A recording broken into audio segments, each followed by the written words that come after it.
전기설비 기술 기준 하겠습니다. 81번. 풍력 터빈의 필요 설비 시설 기준에 대한 설명으로 틀린 것은 입니다. 풍력 터빈 보면은 이렇게 우리가 이렇게 나셀이 있습니다. 몸통이요. 그리고 이게 풍력 터빈 날개가 이렇게 있죠. 날개가 있고 여기 타워가 있습니다. 그러면 필요 설비가 끝부분에 있죠. 끝부분에 이렇게 해서 이렇게 필요 설비가 시설되어 있습니다. 혹시 뭐 사진으로 한번 보시더라도 여기 가운데 시설되어 있지는 않겠죠. 끝부분에 이렇게 시설되어 있다. 한번 봅니다. 일반 풍력 터빈을 설치한 필요 설비의 기능자로 인해서 다른 기능에 영향을 미치지 않을 거, 뭐 맞죠. 이번 풍력 터빈의 내부의 계측 센서형 케이블은 금속과 또는 차폐 케이블 등을 사용해서 뇌 유도 과전압으로부터 보호도 돼야 되고요. 3번 풍력 터빈을 설치하는 인하도선은 쉽게 부식되지 않는 금속선으로 내격 전류를 안전하게 흘릴 수 있는 충분한 굵기여야 하며 가능한 직선으로 시설한다. 이것도 맞습니다. 3번 수레부를 풍력 터빈 중앙 부분에, 지금 얘 말은 뭐예요? 풍력 터빈 중앙 부분에 여기에 필요 시설을 해라는 건데 중앙 부분이 아니고 끝 부분에 합니다. 그래서 틀린 것은 4번이에요. 보시면 여기에서 여기 있죠. 수레부를 풍력탑의 선단 부분 및 가장자리 부분에 배치한다라고 되어 있습니다. 82번 샤워 시설에 있는 욕실 등 인체가 물에 젖어 있는 상태에서 전기를 사용하는 장소의 콘센트 시설할 경우 인체 감염 보호용 누전 차단기인데 일반적으로 인체 감염 보호용 누전 차단기는 30mA죠. 30mA이지만 물에 젖어 있는 상태에서 사용한다 그러면 물 나오면 15mA, 좀 더 위험하니까. 그래서 이 문제에서는 답이 3번입니다. 30 아니고 물이 있기 때문에 30이 아닌 15. 83번입니다. 강관으로 구성된 철탑의 갑종 풍압 하중은 수직 토경 면적 1제곱미터에 대한 풍압을 기초로 해서 계산한 값이 몇 파스칼인가 단순 재료인데 지금 철탑 강관입니다. 일반적인 가장 자주 출제되는 것 중 하나죠. 철탑 강관이면은 1255가 됩니다. 125 철탑 강관 1255. 나머지 수치들을 잘 못 보셨죠. 1412는 뭐냐면 철주에서 삼각형이나 마름모로 되어 있을 때, 철주에서 삼각형이나 마름모로 되어 있을 때 1412고요 1627은 뭐냐면 완금이 1627입니다 257은 몇 번 보신 적 있죠. 철탑에서 기타, 철탑에서 강관이나 단주가 아닌 기타일 때 2157입니다. 그래서 83번에는 답이 1번. 84번입니다. 한국전기설비 규정에 따른 용어의 정의에서 감전에 대한 보호 등 안전을 위해 제공되는 도체를 뭐라고 합니까? 그림 한번 그리면 이렇게 전동기등입니다. 전동기등에 노출 도전부가 있고 주접지단자 등이 있습니다. 주접지단자가 있고 여기 뭐 개통의 도전부 등이 있을 때 여기 접지극이요. 주접지단자와 접지 그걸 연결하는 거 접지도체죠. 접지도체고 그 다음에 개통의 도전부와 주접지단자 등을 연결하는 것이 보호등전이 본딩입니다. 보호등전이 본딩. 그 다음 여기서 말하는 건 뭐냐 이거죠. 이거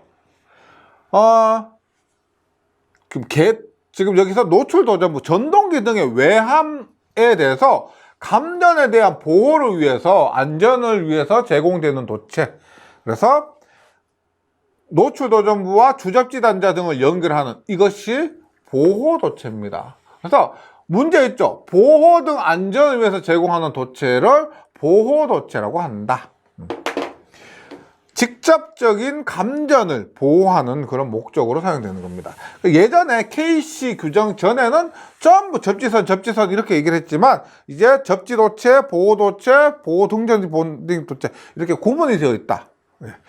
정리해 주시고 85번입니다. 통신상의 유도장애 방지 시설에 대한 설명이다. 다음 관로에 들어갈 내용으로 옳은 것은 교류식 전기 철도용 전차선로는 기살 가공 약전류 전선로에 대해서 뭐에 의한 통신상의 장애가 발생하지 않도록 시설해야 되는가? 뭘까요? 전기철도 전차 선로입니다. 전차 선로가 이렇게 있다라고 했을 때, 뭐 이렇게 있다고 했을 때, 그래서 있다고 했을 때, 기설 가공 약전류 전선로가 있으면 여기에서 뭐에 의한 통신상 장애가 발생하지 않아야 됩니까? 여기에 의해서 이러한 뭐요? 유도작용이 발생하겠죠. 유도작용에 의해서 통신상에 기설 가공 약전류 전선로에 통신상 장애가 발생할 수 있습니다. 그래서 유도작용에 의해서가 됩니다. 85번에는 2번이고요. 86번입니다. 주택의 전기저장 장치의 축전기에 접속하는 부하 측 옥내부에서는 사람이 접촉할 우려가 없도록 케이블 배선에서 시설하고 전선 색당 방호장치를 시설한 경우 주택의 옥내절로 대지전압. 보면 주택의 옥내절로 대지전압입니다. 그러면 대지전압 나오면 뭐다? 교류 300V, 직류 600V잖아요. 맞죠? 그래서 지금 여기서 전기 저장 장치 축전기, 저장 축전기는 전부 직류죠. 직류. 예, 직류입니다. 그리고 여기에 직류 몇 볼트까지 적용할 수 있는가라고 했기 때문에 여기는 600V가 됩니다. 직류. 따라서 답은 4번이고요.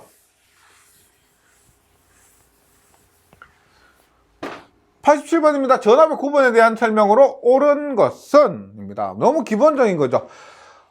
저압은 교류 1kV 이하, 직류 1.5kV 이하, 고압은 1kV 초과, 1000V 초과 혹은 1500V 초과에 7000V 이하, 특고압은 7000V 초과가 됩니다. 그래서 옳은 것은 답은 4번이죠. 특고압은 7000V 초과하는 전압을 말하게 됩니다.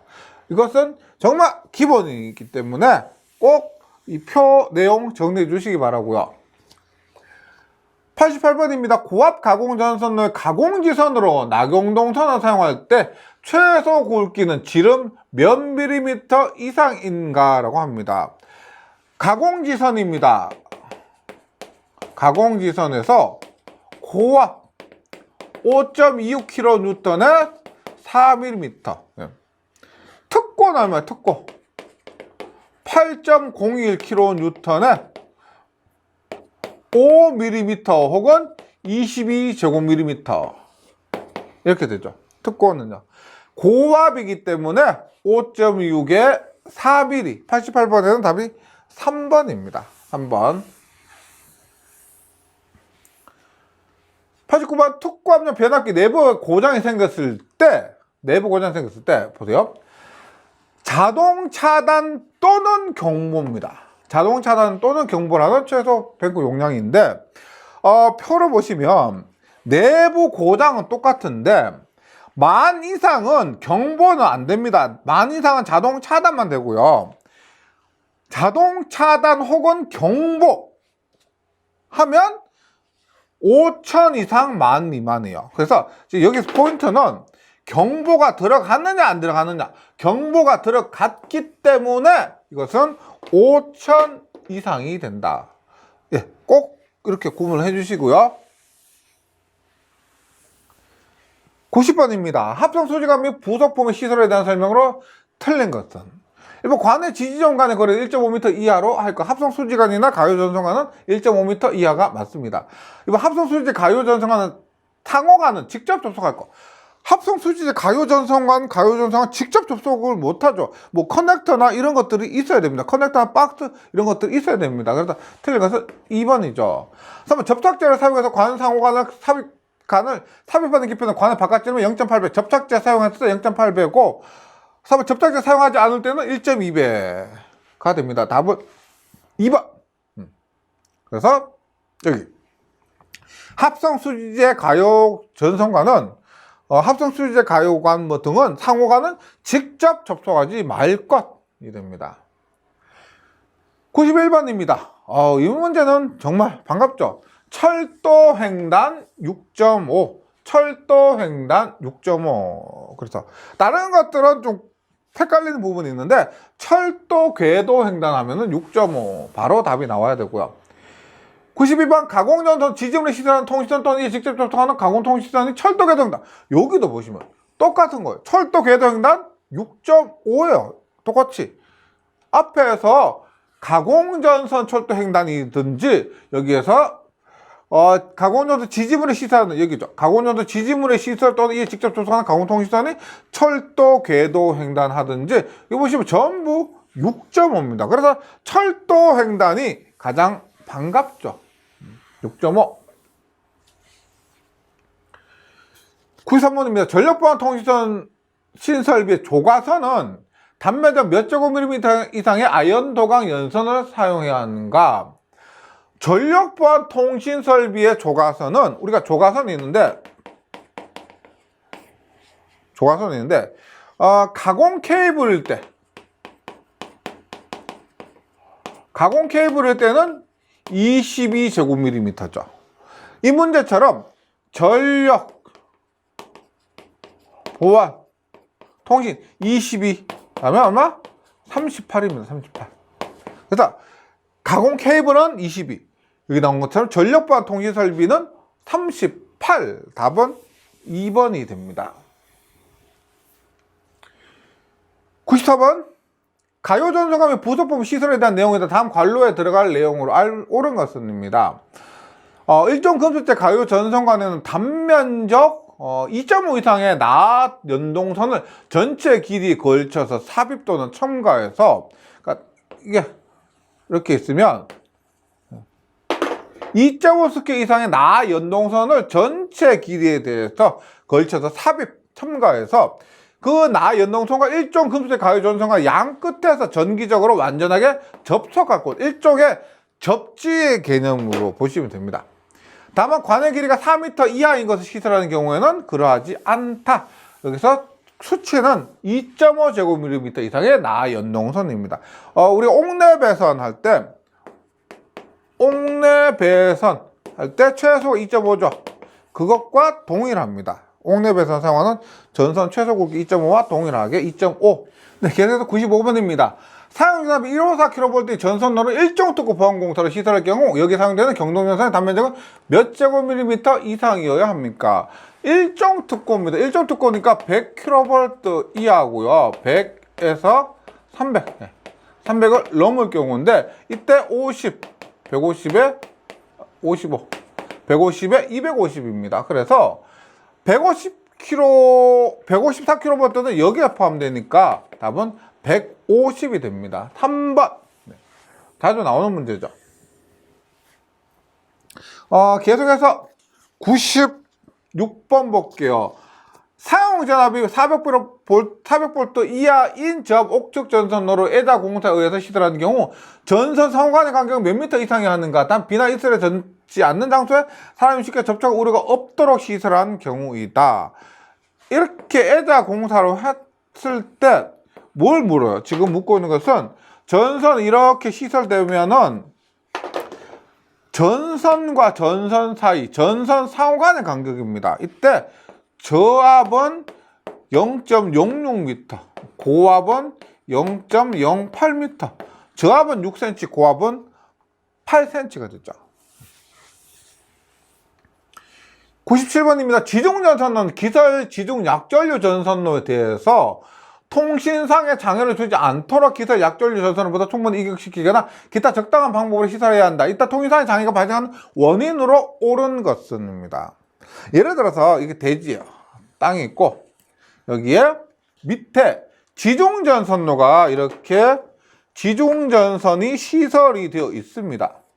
지중전선 시설되어 있고 그러면 기설되어 있는 지중 약전류 전선이 이렇게 있다고 했을 때 통신상의 장애를 일으키는 원인이 두 가지. 첫 번째, 지중전선로에서 지중 약전류 전선로로 누설전류가 흐를 수가 있겠죠. 땅속으로 누설전류가 흐를 수가 있을 것이고, 두 번째, 앞에서 했던 것처럼 이러한 유도작용이 발생할 수가 있을 겁니다. 그래서 땅 속에 있기 때문에 누설전류 혹은 유도작용에 의해서 통신상의 장애가 발생할 수가 있다. 이렇게 이해하시면은 뭐 크게 어려움이 없을 겁니다. 98번 최대 사용전압이 10.5kV 초과하는 교류의 회전기 및 절연 내력 시험하고자 한다. 이때 시험 전압은 최대 사용전압은 몇 배 전압으로 해야 합니까?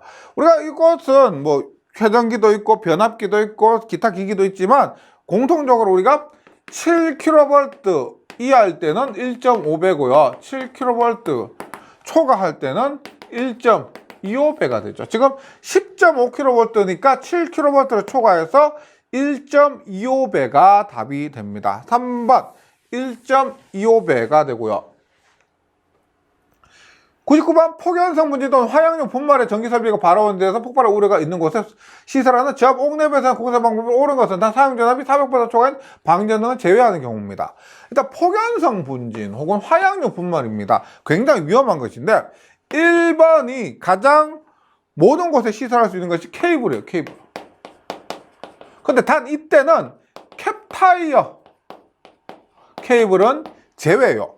그래서 공사 방법 옳은 것 했을 때 캡타이어 케이블이 아닌 케이블을 찾아봅니다. 지금 케이블이 있지만 캡타이어 케이블이기 때문에 이해 안 돼요. 케이블이면 되는데 캡타이어 케이블이기 때문에 안 된다. 두 번째가 뭐요? 금속관입니다. 금속관. 금속관 찾아봅니다. 아, 여기 있죠. 그래서 답은 1번입니다. 금속관. 그 다음 폭연성 분진 말고 가연성 분진 나오면은 금속관 아래에 뭐가 있어요? 금속관 다음에 합성 수지관이 있습니다. 예. 근데 지금 문제에서 폭연성 분진에서 캡타이어 케이블 제외 케이블 없고 금속관이 있으니까 답은 금속관이 된다. 네, 답은 1번이고요. 100번. 과전류 차단기로 저압전류에 사용하는 범용의 퓨즈. 전기용품 및 생활용품 안전관리법에서 규정하는 것 제외한 범용 퓨즈에서 전격전류가 16A인 경우 용단전류는 전격전류 몇 배인가 입니다. 일단 GG 타입의 퓨즈인데요. 여기서는 봅니다. 우리 가정에 배선 차단기 보면은 요즘은 최소 16A, 최소 16A 붙어 있을 겁니다. 그러면 좀 보세요. 16A 미만이 있는데 16A 이상은 볼게요. 16A 이상은. 16A 이상은 우리 일반적인 가정에 사용되는 것은 퓨즈는 아니지만 지금 여기 퓨즈를 묶고 있지만 일반 배선 차단기, 과전류 차단기는 16A 보세요. 요 불용단 전류 끊어지면 안 되는 전류는 1.25배가 되고 끊어져야 되는 용단 전류는 1.6배가 됩니다. 그리고 16A에서 63A, 160, 100, 400, 400 초과는 2배가 6의 배수가 돼요. 6, 2, 12, 6, 3, 18, 6, 4, 24 이렇게 됩니다. 그래서 시간으로 하면은 63A까지 60분이고요. 불용단 전류와 용단 전류는 모두 1.25배와 1.6배이기 때문에 조금 그래도 외우기가 수월하실 겁니다. 그 이하 4A 이하나 4A 초과 16A 미만은 일반적인 경우는 아니죠. 이때는 60분이고 불용단 1.5배, 용단은 2.1배와 1.9배가 됩니다. 100번에서 묻고 있는 것은 16A 이 부분을 묻죠. 16A인 경우에 용단 전류는 모두 똑같이 1.6배가 되어서 답은 3번이 됩니다. 네, 이번 회차 조금 난해한 문제들이 좀 많았는데요. 합격률에서 조금 낮았던 것처럼 이렇게 앞으로 이제 KC도 적용됐고 시험 자체도 CBT로 바뀌고 이렇게 되면은 조금 더 합격률이 낮아지는 경향이 있을 겁니다. 예, 좀 힘드시겠지만은 좀 더 할 수 있는 한 최선을 다하셔서 꼭 합격하시도록 최대한 노력을 해주시면 좋겠습니다. 예, 잘 정리해 주시고 꼭 시험에서 좋은 결과 있으시길 응원하겠습니다. 수고하셨습니다.